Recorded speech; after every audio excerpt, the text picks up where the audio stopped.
Welcome back to Family Music Life Deconstructed. Today we're going to be talking about what inspired real life rap.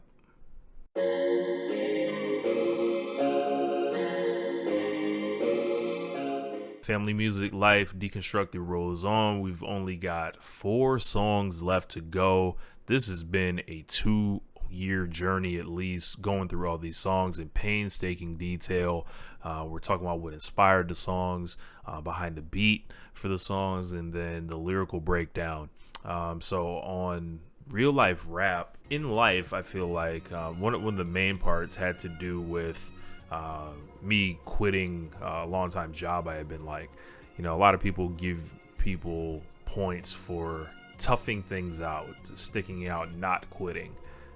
On the contrary, I think that a lot of people should be commended more for quitting, because it takes a lot of courage to quit, to say, I'm done with this.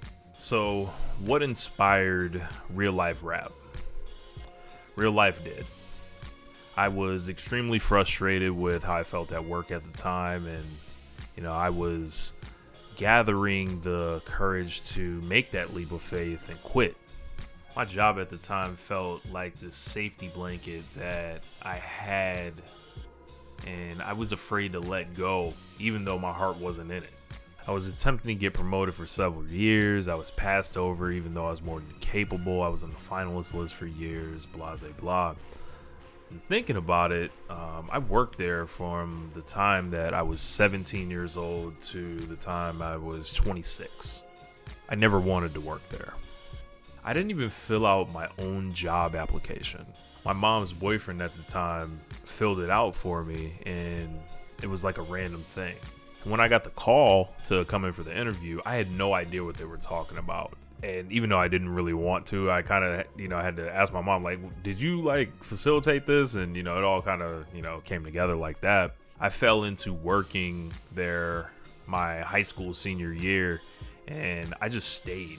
There's a lot of great people that sometimes their dreams go to die in some of these places, no matter what it is. I just started helping my mom with the bills from there.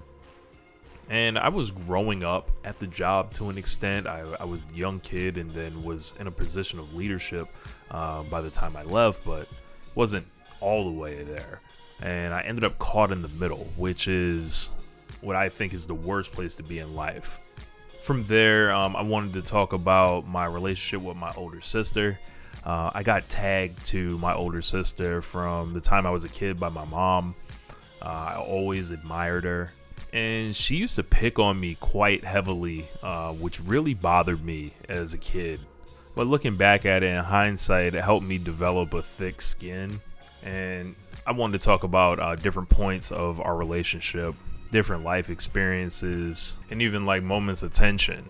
One time we had this really bad argument at one point, and we settled it by the time that I wrote this, but this was an emphasis on, hey, I love you. I'm your younger brother. I'm always going to be your younger brother. And I'm always following in your lead, essentially. And I admire you. And this was an olive branch to really let her know that, to drive that home. I also wanted to speak about my relationship with my father. I was named after my father. Rich Latta isn't just this rap name I have. It's it's my actual name, and I am the second, not Junior. Very important distinction. Like I said, my name's Rich Latta. His name's Rich Latta.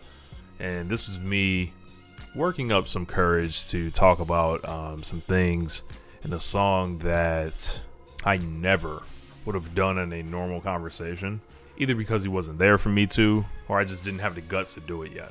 This verse was actually part of another song that I originally wrote called Never Had the Heart. And it was all the things I never had the heart to say. And I did it with a buddy of mine named John Jay. Shout out to him. And I had 2 verses on this originally, but I used the first verse and I put it here. That song was unreleased. If you look hard enough on the internet, it may exist, but that one wasn't officially released. And the last thing I kind of wanted to talk about on the song was I wanted to talk about my friends. And I was thinking about my group of friends and my older brother and the relationships between men. And I have another song called Get Like You that really explores that more in a fun type manner than this one did. This one is just like, yo, like the real life, like blood raw, just raw emotional style. But overall, Real Life Rap is a song that is a 4-verse rap song that is exactly what it says it is, real life. And to make that beat and just kind of work my way through my emotions on it, I've talked about possibly doing like Real Life Rap 2 and using the same beat, Real Life Rap 3, and just making, you know, as long as I do music, there will always be a real life rap and it will always be that beat. So shouts out to Shinichi Tanabe, who we will get into on the next video on the beat breakdown. So anyway, this is Rich, and that's what inspired Real Life Rap. Appreciate you guys for watching this video. Please leave me a comment below. Helps the algorithm, helps the visibility, and like this video. I'll holla at y'all. Peace.